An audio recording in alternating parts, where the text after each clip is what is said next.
지금 현재의 우리나라 HA 필러의 수준은 어떻다고 생각하세요?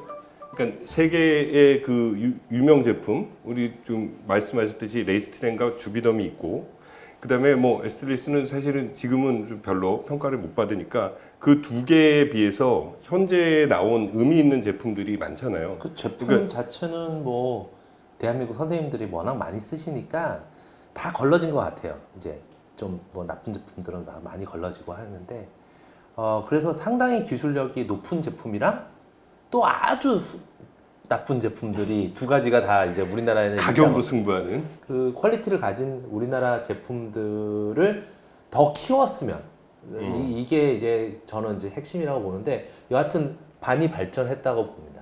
초기에 임상을 했던 필러들은 그러니까 과민성 염증, 뭐 여러 가지 얘기를 하지만 지연성 반응, 막 얼굴이 주사 놓은 다음에 생리 때마다 붓고 막 이런 것들이 꽤 많았고 그게 유가정으로 발전하는 일이 너무나 많았어요. 근데 요즘에 나온 제품들은 사실은 그런 것들이 조금이라도 발견된 제품은 거의 다 금방 사라져 버리더라고요. 최근에는 사실 과민성 염증이 예전처럼은 전혀 없다고 봅니다. 근데 물론 있을 수는 있죠. 근데 전혀 뭐 그렇게까지 있는 제품들이 시장에서 어느 정도 판매가 될 정도로 우리나라의 그 환자나 의사들이 호락호락하지는 않는 거는 분명해요. 저는 좀 반대. 그래요? 의견에. 왜냐면 지금 그 외국에 이제 유통되는 걸 보면 메이드 인 코리아 이래가지고 파는 것들이 너무 많고 그래서 또 그런 제품들은 뭐 이렇게 완전히 죽지 않고 계속 팔려 나가는 것 같아요. 저는 개인적으로 그런 제품들 아주 많이 봤어요 아직도. 실제로 뭐 어두운 부분이죠. 보따리상이라고 얘기하는 네. 그런 것들을 통해서 가는 어둠의 경로까지는 저희가 파악할 수는 없어요. 사실은. 근데 필러 회사가 나는 이만한 생산 능력을 갖췄다고 하는데 그게 우리나라에서 다 소모되지는 않고 대부분 뭐 또 나쁘게 얘기하면 대부분을 다 외국에 그 정식 허가를 받지 않고 보따리로 들고 가서 숨겨가지고 간다는 그런 부분은 분명히 있을 것 같아요. 근데 정식 유통되는 것 중에 물론 일부 이상한 것도 있죠. 지금도. 그렇지만 대부분 안정적으로 간다는 점에서 저는 국내 필러의 그 미래는 밝게 봅니다. 게다가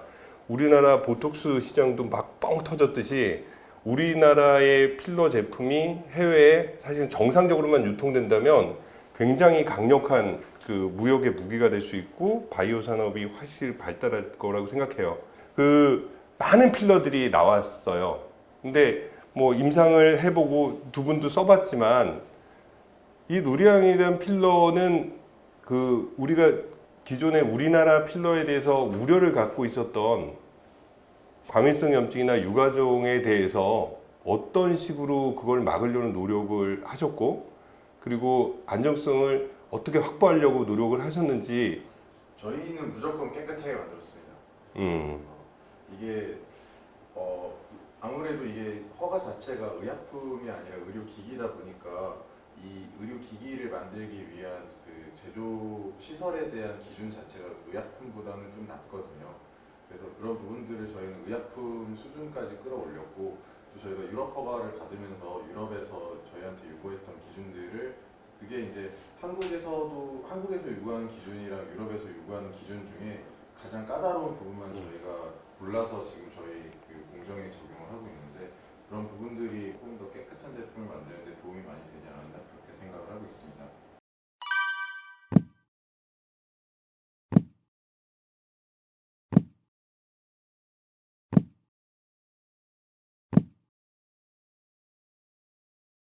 필러 부작용 중에 사실 뭐 괴사나 실명 같은 거는 우리 테크닉이나 뭐 어쩔 수 없는 부분들이 있는 부작용이지만 필러를 하면 할수록 가장 문제가 되는 거는 과민성 염증이나 유가종에 대한 문제거든요. 그것이 무엇 때문에 일어난다고 생각하세요? 일부 사람들이 말하는 가교제 때문인가요? 아니면 거기에 있는 불순물이 섞여 그쵸, 있는 그게 건가요? 저는 이제 어떤 게 더 중요하다고 생각하세요? 저는 가교제로 무조건 생각합니다. 결국에는 HA 필러는 들어가는 게 별로 없어요. 별게. 그러니까 HA 만드는데? 그렇죠, 만드는데.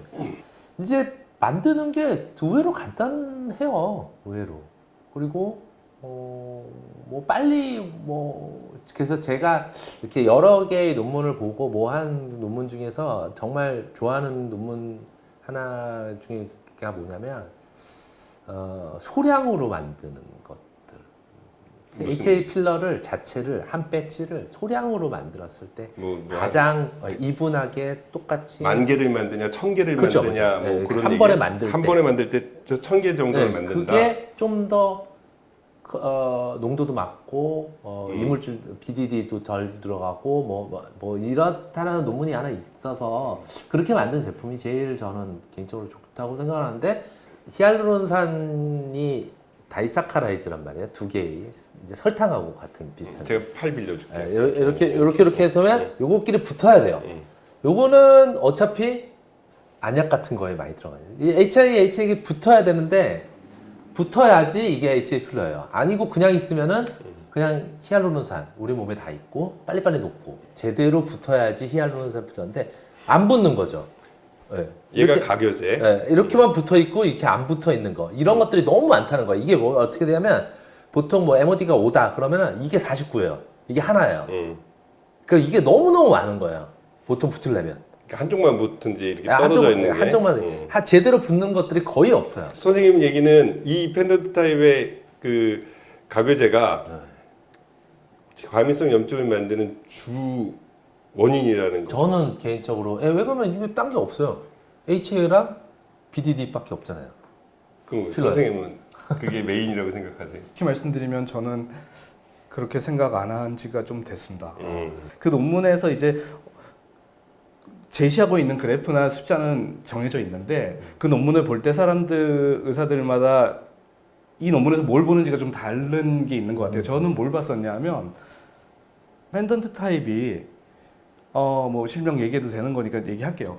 그 에스텔리스 그 논문에서 에스텔리스라고 나왔을 거고 아마 지금 이제 벨로테로죠.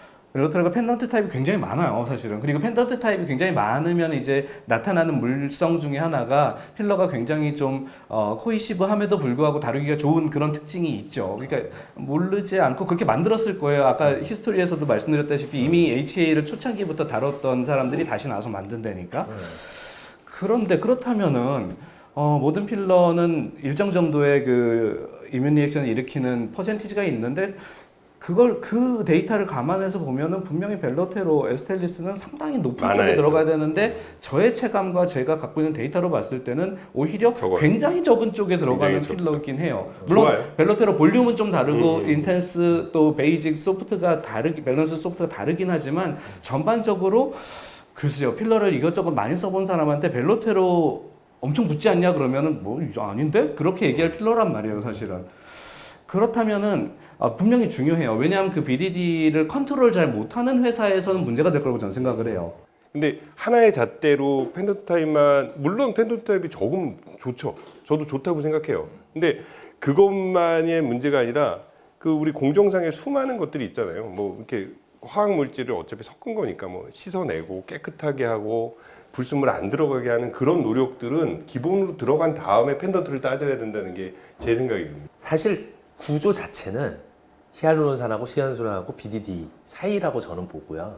그것밖에 없다라고 보는데 대신 뭐 NaOH 과정을 거치다거나 뭐 이런 과정을 거칠 때 불순물 그거 자체가 깨지면서 나오는 불순물의 컨트롤이 안 되면 문제가 있을 수 있다. 중간 산물 말씀. 그렇죠. 저는 그렇게 보는 거죠. 그렇게 그래서 저는 할 수도 그거를 아까도 얘기했듯이 다 이렇게 있는데 여기가 펜던트 타입이 있고 그랬을 때 여기가 팍 깨졌을 때 이렇게 문제가 될 수 있는 거랑 약간 비슷한 거라서 저는 그냥 일단 펜던트에 더 왜 그러면 불산물을 측정할 수가 없어요. 그거를 알 수가 없기 때문에 그렇죠. 그래서 뭐 일단은 하나를 보면 열을 안다래요. 녹일 수 그래서 일단은 비중 가장 크게 두시고 계신 건 네, 맞아요. 네, 저는 그거는 더 아니 근데 크게는 그게 봐요. 주류죠. 선생님 말씀이 그죠. 주류는 네, 주류예요. 네. 근데 난 요거를 한번 꼭 짚고 넘어갈 거예요. 저희 병원이 필러 부정 환자들이 많이 오는데 네. 환자들이 그 HA 필러를 여기다 넣었는데 녹였다. 녹였는데 HA는 녹아서 나가는데 뭐 그것도 아니라는 사람도 있고 분자로 뭐 떨어져서 얼굴을 뭐 이렇게 막 퍼지는 거가 있는데 가교제가 가교제는 여기에 번져가지고 BDD에는 번져가지고 여기 내 얼굴을 썩게 한다.